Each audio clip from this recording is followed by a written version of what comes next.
Part 1. Why we get this wrong. Here's the problem. We're taught to treat struggle like a wound to hide. Something to explain away, apologize for, or bury so deep that nobody ever finds out where we really came from. Think about it. Pause. How many times have you downplayed your own story? It wasn't that bad. Other people had it worse. I don't like to talk about it. We treat our struggle like evidence against us. Like proof that we started behind. Pause. Like a debt we're still paying off. But flip it around for a second. Every single person you admire, every person who built something real, who became someone, went through a version of this. Not because struggle is romantic. Pause. Not because pain is noble. But because struggle is where certain skills get forged that literally cannot be forged any other way. You don't learn real resilience in comfort. You don't learn resourcefulness when you have unlimited resources. You don't learn how to read a room, read a person, read danger, unless you had to. So here's the reframe. Your struggle isn't the sad part of your story.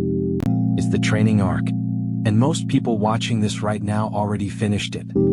They just never got the diploma. Part 2. The hidden skills inside your struggle. Let's get specific. Because vague inspiration doesn't change anything, specifics do. If you grew up with nothing, you didn't just learn to go without. You learned to stretch a single dollar further than people who've never had to think twice about spending. You learned to plan 3 steps ahead because you had to. You learned the real difference between a need and a want, and you learned it the hard way, not from a finance book but from actually living it. That is not a disadvantage. Pause. That's an unfair advantage in disguise. If you were betrayed, abandoned, or let down by people you trusted, you didn't just get hurt. You developed something most people don't have, a radar. You can sense when something's off before anyone else in the room can. You read tone, body language, hesitation, inconsistency, because your safety used to depend on catching those signals early. That's not damage. That's discernment. And discernment is one of the rarest, most valuable traits in business, in relationships, in leadership. If you failed, publicly, painfully, in front of people who are still watching, you didn't just fail. You built a pain tolerance that most people spend their entire lives running from. Pause. You know what it feels like to lose something and still show up the next day. You know how to function while it hurts.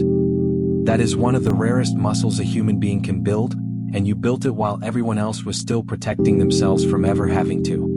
If you had to raise yourself or raise others before you were ready, you learned responsibility on a level most adults never reach.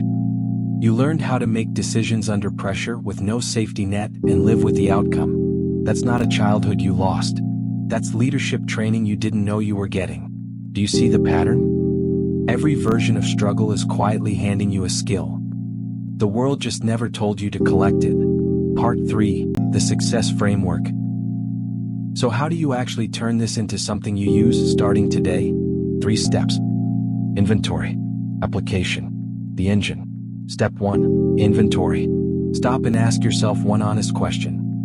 What did I have to become in order to survive this? Not what happened to you. Plus, what did it force you to build inside yourself? Did it force you to become disciplined? Resourceful? Patient in a way that other people simply aren't? A master at reading people or reading rooms or reading risk? Write it down. Not the pain, the skill the pain built. Make an actual list. 3 struggles, 3 skills. This is your inventory. This is the asset sheet nobody ever handed you a receipt for because nobody ever taught you to look at it this way. Step 2. Application. Now take that skill and point it somewhere new.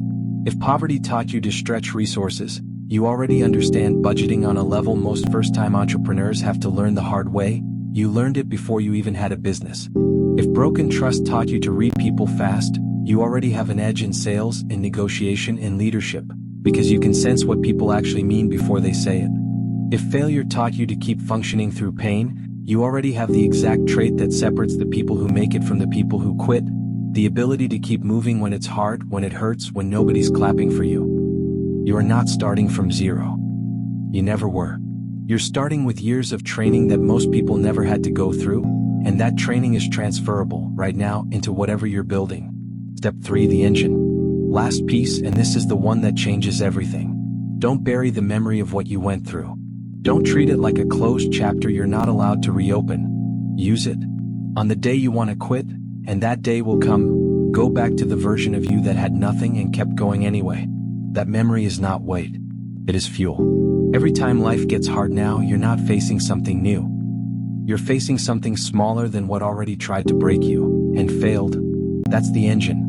Not motivation that fades in a week. Proof. Proof that you've already done harder than this. You didn't survive all of that just to carry it for the rest of your life. You survived it to use it. DY there. Every asset is already earned. You paid for it already, in ways nobody should have had to pay. So stop apologizing for where you came from. Stop hiding the chapter that built you. Open the inventory. Point it somewhere. Pause, let it fuel you. Now go use it.